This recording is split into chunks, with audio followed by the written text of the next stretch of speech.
I've been doing these videos showing little glimpses of a trip that I took with my daughter. I've been talking about the value of doing one-on-ones with your kids because life gets so busy, things get so hectic sometimes.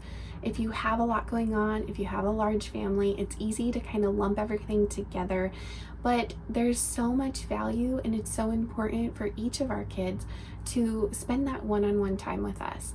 And so that's what these videos are all about. It's an encouragement to get intentional with our kids, to step outside of our normal so that we can really speak to their heart, that we can really speak the language in which they hear love, and that we can show them the value that they have, and ultimately that we can help their little hearts connect to God in a deeper and more personal way for them.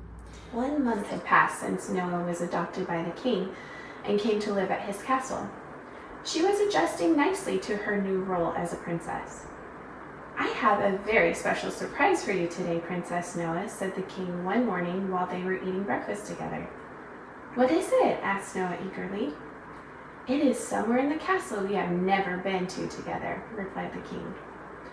Noah was starting to understand that the king was always full of surprises, the best kind of surprises. Whenever she thought she had seen or experienced all there was to experience at the castle, the king would reveal a new place to her she had never seen. And this particular chapter is very special because it's talking about her name. You know, her name is Noah, and that's not a very common name. It's not something you hear all the time for a girl. But where this came from, just to give you a little history of the book, is that there's a story in the Bible of a man named Zelophehad, and he has 5 daughters. And it's not a very long story. We don't know a ton of detail about this particular family, but my husband and I had listened to a pastor tell a message on that particular story, and we were inspired by that since we have 5 daughters ourselves. So I've looked into this story more, I've studied it out a little bit, and the second daughter of Zelophehad was named Noah. And so there's, of course we know Noah and the ark, but there's also this woman named Noah. And when I dug into her name and found out what her name means, it's different than the male version of Noah that we know. It means movement. And I love that because I think about little girls and I think about how much they are full of a beautiful, graceful movement. I mean, I love when they're dressed up in their dresses and they twirl around the house and they love to dance and they love to pretend just beautiful things. Little girls are such an inspiration of beauty and grace, and the movement that they have is just so beautiful. So the name Noah for a girl meaning beautiful or meaning movement was inspiring. And also I wrote this for my second daughter, and Noah was the second daughter of Zelophehad. So that's where the title came from, Noah and the King. And this story, in this particular chapter, is really special because Noah, as a little 6-year-old girl in the story, she's an orphan and she has never known her parents. She grew up in the orphanage and she's wondered, like any little 6-year-old would, what were my parents like? Will I ever, know about them? And she also wonders, where did I get my name? I don't hear my name very often. There's not other little girls that have my name. And so this chapter is the king, she's already come to the castle and the king has adopted her, and the king now opens up a room to her and shows her things that were her parents and gives her things of her parents and helps her understand her background a little bit more. And he also reveals to her the story behind her name. "I've been waiting since the day you were born to reveal this surprise to you." "You knew me when I was first born?" Noah asked, surprised. "Oh yes," said the king. "I was there the day you were born. And," he continued, "I knew your mom and dad all of their lives as well." "You did?" Noah's eyes were wide with wonder. A sharp little pain struck her deep down at the thought of her parents. Oh, how she wished that she had known them. Can you tell me what they were like? She asked. Yes, it would be my pleasure to tell you all about them, the king said. The king opened the big door to reveal a small yet stunning library. Books went floor to ceiling on elegant bookshelves. There were a few couches and chairs placed perfectly in the room. Beautiful lamps, rugs, and vases with flowers were all around. In the middle of the room, positioned on one of the lovely rugs, sat an old chest. Do you want to see it? I never seen that. King, what's in that chest? Noah asked curiously. That is why I brought you here, the king said. That chest belonged to your parents, and I wanted you to have it. Noah didn't say a word. She simply took careful steps towards the chest. The only thing she had of her parents was an old worn-out picture of them, and now the king was giving her a full chest of their belongings? What would she find inside? Right in the middle and on top of everything, she saw a small box that had her name on it. She delicately lifted the box out of the chest and looked back once again at the king. The king smiled and nodded his head for her to continue. Noah opened the box and found several letters. She opened one of the letters and could read enough of it to know that it was from her mother to the king. She opened another letter that was from the king to her mother. She found other letters that were written by her dad as well. Not only did her parents know the king, but they had written and received letters from him. Can you read them to me? She asked. It would be my joy, said the king as he sat down next to Noah. Let's start with this one. I wrote this one. The king opened the letter just as carefully as Noah did and began reading. Dear Jay and Selah, I'm looking forward to coming to see you very soon when your baby girl is born. She is very blessed to have you as parents. Noah clung to every word intently as the king read his letter. I've taken a lot of time to think about this, the king continued reading. And my thoughts are that you should name your baby girl Noah. The king paused to see Noah's response. Noah just looked at the king, puzzled about what he was saying. What did you mean, king? Noah asked. The king simply smiled and continued reading. Ultimately, it is your choice on what you name your baby girl, but my favorite name of all for this child is Noah. Tears welled up in Noah's eyes.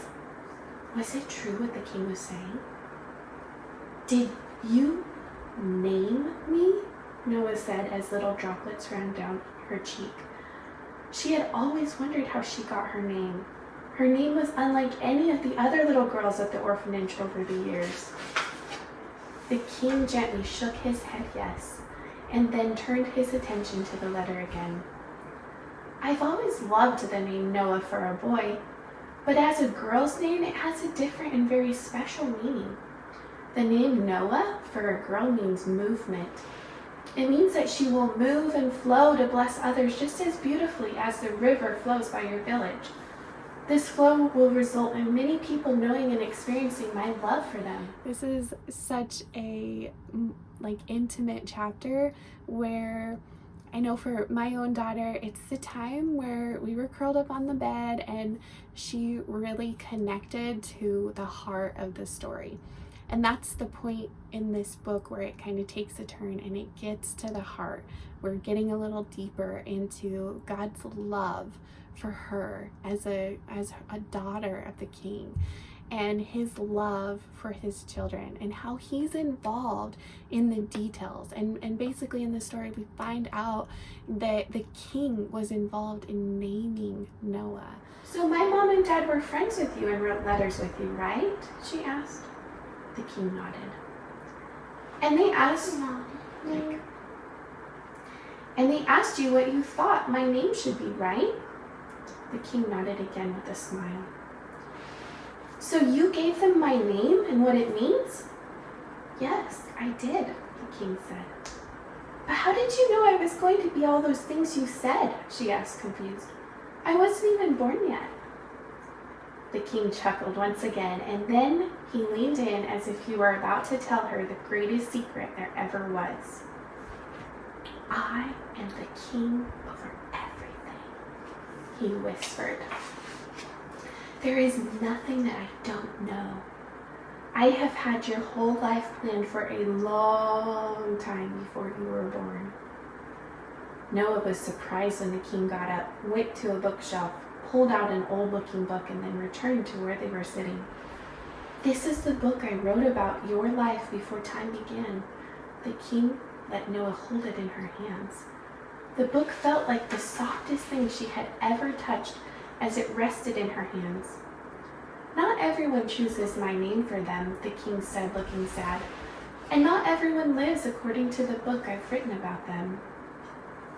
Tears were welling up in the king's eyes as he spoke those words. But your parents, he continued, they loved me and trusted me. They chose the name I wanted you to have. You, Noah, also chose me by coming to live with me. And because of that, you are learning how to live what I've written about you. Noah continued to listen and soak in all that the king was telling her. She didn't understand it all perfectly, but one thing she knew for certain. Can I tell you? Can I look in your face and tell you? The king loved her more than she had ever known love before, and she trusted him with her whole heart. And there's a verse at the end of the discussion questions that I love. It's one of my favorites. Psalms 139:16 says that your eyes saw my substance being yet unformed, and in your book they all were written, the days fashioned for me, when as yet there were none of them. I love that because it shows that the King, God, creator of everything, is involved in our life. And he wrote a book about us. You know, that's something that Noah discovers is the book that was written for her. And he is involved in the details from the time we were conceived, from the time even before that, before we were conceived and in our mother's womb. He is intricately weaving the story of our life. And this is a beautiful time to connect that with your child, to communicate that with your child, for them to hear it in a story and it become personal, and it's something that really resonates in their heart and connects them on a real level with Creator, with King of Kings, Jesus, right? And that you are comfort when anyone in our family gets hurt or maybe we're sick or something. You are so comforting. Honestly, even when mom has been so tired with all the babies and so stressed about things, you just come up and you rub my back or you brush my hair and I just give you a blankie. Yes, I love that.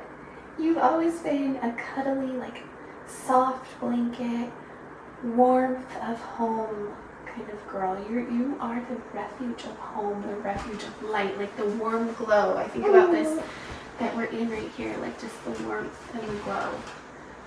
So, can you see how the meaning of your name?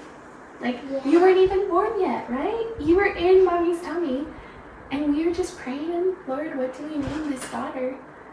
You know, I liked the name Haven when Vashti was born, but we knew, nope, that's not her name. So then when you came, and we said, Lord, what's the name?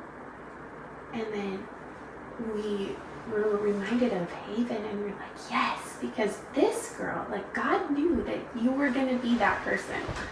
The comforting, safe refuge of light to the world.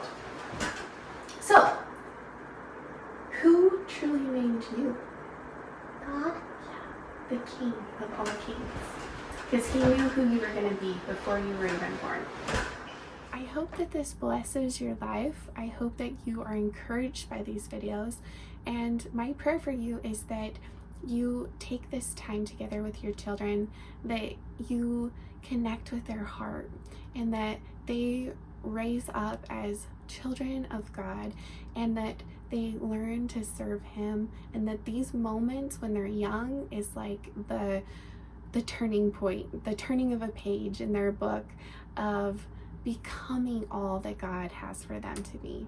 Be blessed today.